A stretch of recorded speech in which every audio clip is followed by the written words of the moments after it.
bright here. It's hard for me to see hands and microphones and things. A question, sir? John, Yes. Ian Benson, Stanford Tizard program. I have a question which was raised by one of the founders of the MIT AI lab in creating the Learning and Epistemology group there. And I'd like you to give us your answer to the question.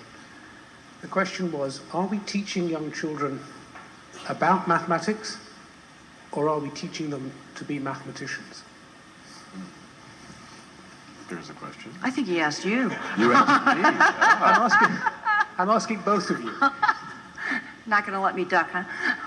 The National Science Board always has this difficult problem. Is mathematics a science? Oh my, I don't know. Well, that's a, yeah. My answer would vary with the age. And I think one thing we don't do well, the National Academy has just recently written very compellingly about this, a little densely and didactically, but compellingly. Our K through 8 approach to education in the United States, by and large, is operating under, now we can see, a very flawed model of young child development. So we're not really responding appropriately to the developmental stages and processes that we now know are active in young children.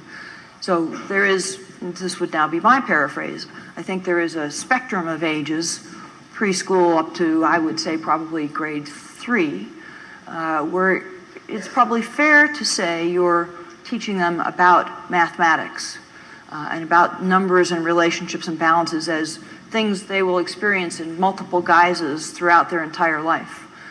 I think somewhere around middle school, high school, one could start thinking about spotting the talents and aptitudes in youngsters that might incline them towards being a mathematician. But it's a bit of a mess. We still are operating in some respects according to the National Defense Education Act that was passed in the aftermath of Sputnik. And the premise of that act was I need a distinct point at which I can quickly recognize at young grades who are likely to be the best and brightest, and I want to track them towards math and science and into the pipeline of PhDs and research scientists.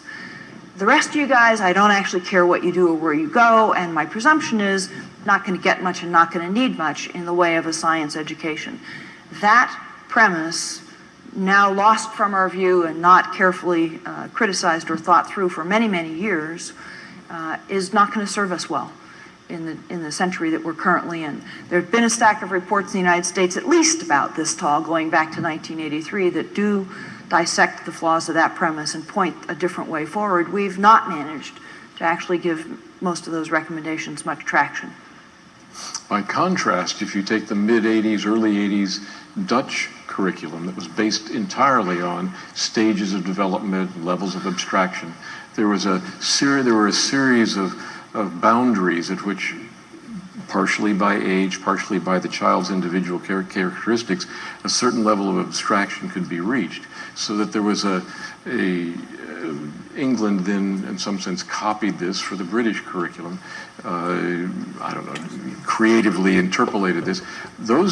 To me, those two, and I suppose there was a Hungarian document about the same time, really attempted to focus on everyone's capabilities. And I thought that was fundamentally important, and I didn't realize that this fundamental premise of American education was to select the best and follow them and ignore everybody else, and I could see the effects of that.